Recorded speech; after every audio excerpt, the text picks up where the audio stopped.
Hello guys, so today will study herpes simplex virus. ये medicine का important topic है for both second year and third year. So इसका जो source content है वो मैंने Harrison and Davidson book of practice of medicine से लिया। So let's start. और ये परफॉर्मा है। अंडर दिस हेडिंग्स हम लोग ये वायरस स्टडी करेंगे। सो let's start. First is the definition. इसका डेफिनेशन बोलता है कि ये डीएनए वायरस से कॉज होता है वायरल इन्फेक्शन, जिसका नाम है हर्पिस सिम्प्लेक्स वायरस, और इसमें टेंडेंसी है टू रिकर।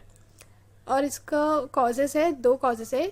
एक टाइप 1 जो अफेक्ट करता है oral ocular and nasal mucosa, और जो टाइप 2 है वो अफेक्ट करता है genital mucosa. Now will see the aetiopathogenesis. इसमें जो वायरस है वो पहले सेंसरी एंड ऑटोनॉमिक न्यूरॉन्स को अफेक्ट करता है और अपना इन्फेक्शन एस्टेब्लिश करता है नर्व गैंग्लिया में। और जो प्राइमरी इन्फेक्शन है वो फॉलोड होता है एपिसोड्स ऑफ रीएक्टिवेशन, क्योंकि इसके डेफिनेशन में था रिकर। सो जो ये वायरस है एक बार होता है, फिर इसका रीएक्टिवेशन होने से ये सेकेंडरी इन्फेक्शन भी फैला है। So this has a tendency to recur. Now will see the identifying epidemiology. इसमें जो टाइप 1 वायरस है वो मोर फ्रिक्वेंटली एक्वायर्ड होता है अर्लियर एज में। जो 90% अडल्ट है उनमें एंटीबॉडीज़ बन जाती है अगेंस्ट दिस टाइप 1 वायरस। और ये होता है 5th डिकेड ऑफ लाइफ में, यानी 50 ईयर्स तक का टाइप 1 के लिए एंटीबॉडीज़ फॉर्म हो जाती है। और जो टाइप 2 है वो अपेयर होता है एडोलेसेंस में, टाइप 2 की antibodies, and it is correlated with the sexual activity. और जो टाइप 2 है ये हायर होता है डेवलपिंग कंट्रीज़ में, up to 60% of pregnant women in sub Saharan Africa. Now will see the mode of spread. तो ये स्प्रेड कैसे होता है? The infection is acquired by inoculation of virus shared by infected individual to mucosa surface in susceptible person. अब जो already एक person है infected है, उस पर लीशन है, तो जो ससेप्टेबल पर्सन है दूसरा जो हेल्दी है वो अगर इस लीशन के कॉन्टैक्ट में आएगा तो उसको भी वो वायरस हो जाएगा। देन जो टाइप 2 इन्फेक्शन है वो ज़्यादा इंक्रीज होता है then the type 1। Now will see the clinical features. So in clinical features first will see the type 1। ये क्या कराता है? Gingivostomatitis, pharyngitis, fever, malaise, cervical adenopathy, painful oral lesions. और जो टाइप 2 है वो हर्पिस लेबियल, नहीं सॉरी टाइप 1 ही है, बट उसका सेकेंडरी इन्फेक्शन है। एज आई टोल्ड कि जो पहली बार अटैक करेगा उसको प्राइमरी अटैक बोलेंगे और उसके रिकरेंस को सेकेंडरी अटैक बोलेंगे। सो जो सेकेंडरी अटैक है टाइप 1 का, उसमें क्या होता है? हर्पिस लेबियालिस, जिसको कोल्ड सोर्स बोलते हैं, फिर हर्पेटिक केराटाइटिस जो आइज़ को अफेक्ट करता है, इसकी हम लोग पिक्चर्स देखेंगे। एंड जो एक्सीडेंटल टाइप 1 इन्फेक्शन है उसमें क्या होता है? हर्पेटिक विटलो, जिसमें जो फिंगर्स होते हैं वर्कर्स के, हेल्थ केयर वर्कर्स के, उसमें पेनफुल वेसिकल्स होते हैं।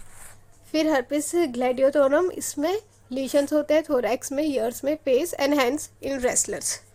नाउ हर्पेटिक जिंजीवोस्टोमाटाइटिस, इसमें क्या होगा?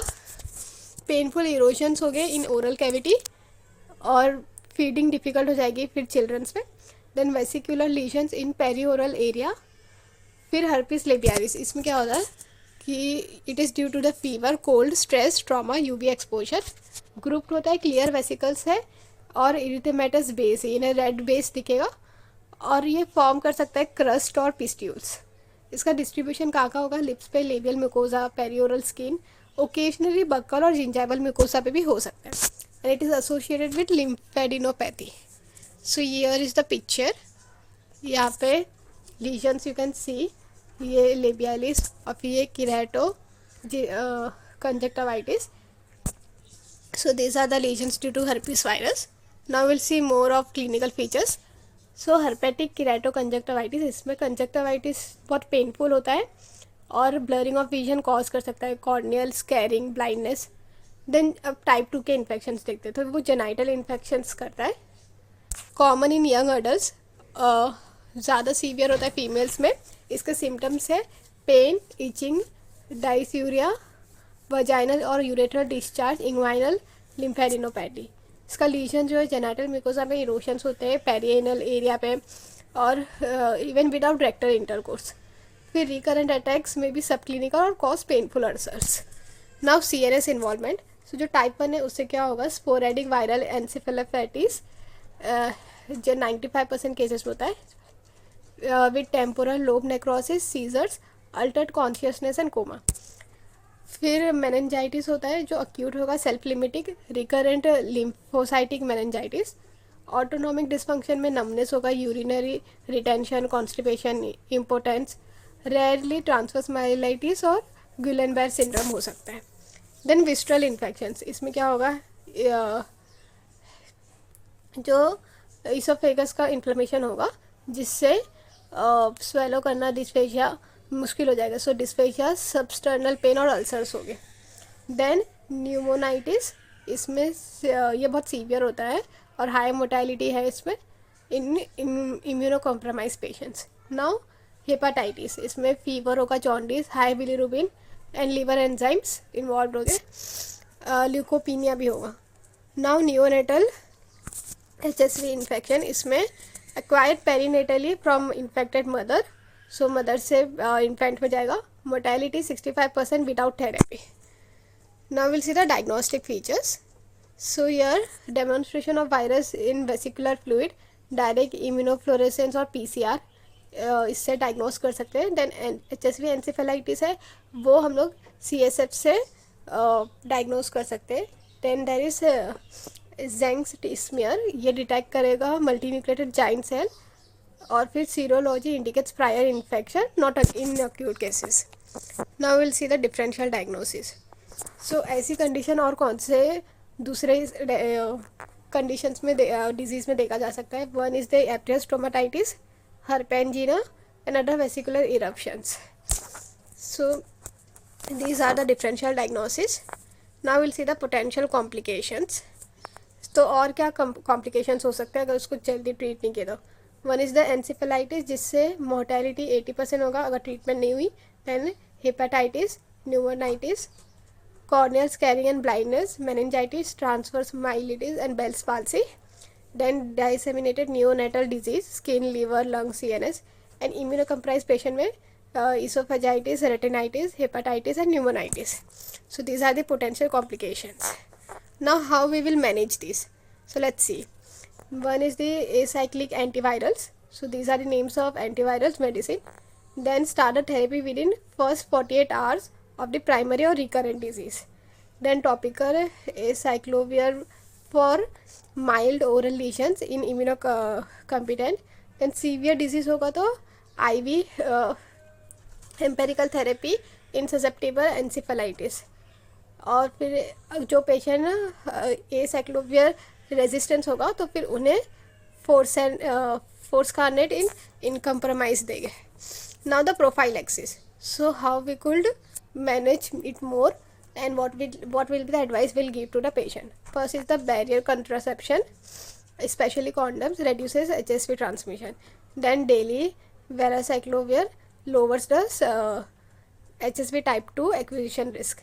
And education on hand hygiene, avoiding close contact during active lesions. Now we'll see the homeopathic aspect of this virus. So homeopathic classification of diseases, ये acute disease है। Acute का में कौन सा type है, स्पोरेडिक एंड एपिडेमिक। देन इसका repertorial approach, so from Boericke repertory under this rubrics you can find the remedies for herpes simplex virus, or for synthetic repertory under these rubrics you can find remedies. So let's start with the therapies. Here are the list of homeopathic therapeutics which is helpful for the cure of herpes simplex virus. First is the arsenic album. So let's see. In arsenic album, the ailments from that is causation is from decayed food, spoiled meat, chilling, alcohol abuse. इसका की feature क्या है कि ये confluent herpes with intense burning में दिया जा सकता है। Then dry skin, burning ulcers in mouth और टंग। इसके मोडेलिटीज़ क्या है, ये वर्स होता है मिडनाइट में, कोल्ड में, और बेटर होता है हीट से। बाकी आर्सेनिक का पिक्यूलिटीज़ क्या है कि वो रेस्टलेसनेस है और ग्रेट थर्स्ट होता है। Now will see Bovista. So in Bovista the herpes will be moist, scurfy, red lentil sized pimples on the chest और फीट, ईचिंग बहुत ज़्यादा होगी, ऑन वार्मथ। मोडेलिटी वर्स होगा स्क्रैचिंग से और हॉट वेदर से, फुल मून एंड वॉशिंग। बाकी चीज़ें हैं क्लम्सी, ड्रॉप्स थिंग्स, जो बोविस्टा पेशेंट है वो क्लम्सी होता है और हाथ से सामान गिरा देता है। स्टैमरिंग चिल्ड्रंस होता है, टेट्री पेशेंट्स होते हैं। नाउ ग्राफाइटिस, इसका कॉजेशन है ग्रीफ एंड फियर। इसमें लार्ज बर्निंग ब्लिस्टर्स हो गए जो अम्बिलिकस से स्पाइन तक का दिखेगा। Then sticky oozing eruptions, unhealthy skin. इसकी मोडालिटीज़ है कि ये वर्स्ट होता है वार्म से नाइट में, और बेटर होता है wrapping up and dark. Other skin eruptions with delayed menses, constipation and chilly patients. Now natrum mur, इसका कॉजेशन है ग्रीफ, फाइट, एंगर। इसमें जो हर्पिस लेबियालिस है उसमें फीवर होगा, मॉइस्ट ऊजिंग इरप्शंस हो गए on bends, scrotum and thighs. So जो थाइस, बेंस और स्क्रोटम है वहाँ पे ऊजिंग और मॉइस्ट इरप्शंस हो गए। और मोडालिटीज है it is burst by heat and better bye open air, lying down and perspiration है। बाकी नेट्रोम्यूर की फीचर्स आपको पता है, map tongue, oily skin and weakness. Now we'll go to Rustox. In Rustox, the ailments from is getting wet while perspiring, strains. इसमें की features है कि वेसिकुलर सेपरेटिव हर्पिस होगा, fever, blisters around the mouth and chin. So इसकी modality है कि ये initial motion पे वर्स्ट होता है और कंटिन्यूड मोशन पे बेटर होता है। नाउ इसका बाकी फीचर्स है एक्सट्रीम रेस्टलेसनेस, रेड ट्राइंगुलर टंग लिप। जो नेट्रोम्यूर में था वो मैप टंग था, और रस्टॉक्स में रेड ट्राइंगुलर टंग टिप होगा, और chilly feeling followed by heat. Now will see sepia. In sepia, the ailments promised by laundry work. The key features: the herpetic eruptions are on elbows, knees, neck, behind ears, dry scaly after vesicles, and heal. मतलब जो vesicles heal हो जाते हैं उसके बाद वो dry और scaly दिखता है। Now modalities, it is worse during menses, pregnancy and lactation. Other features are ball like sensation, cold even in warm room, emotional indifference. Now sulfur, this is the last remedy. So the ailments from alcoholism suppression. Key features है इसका dry, scaly और moist herpes, specially होगा face पे, nape and ankles, burning after scratching. Modalities worse होता है washing से, heat and wait पॉल्टाइसिस से।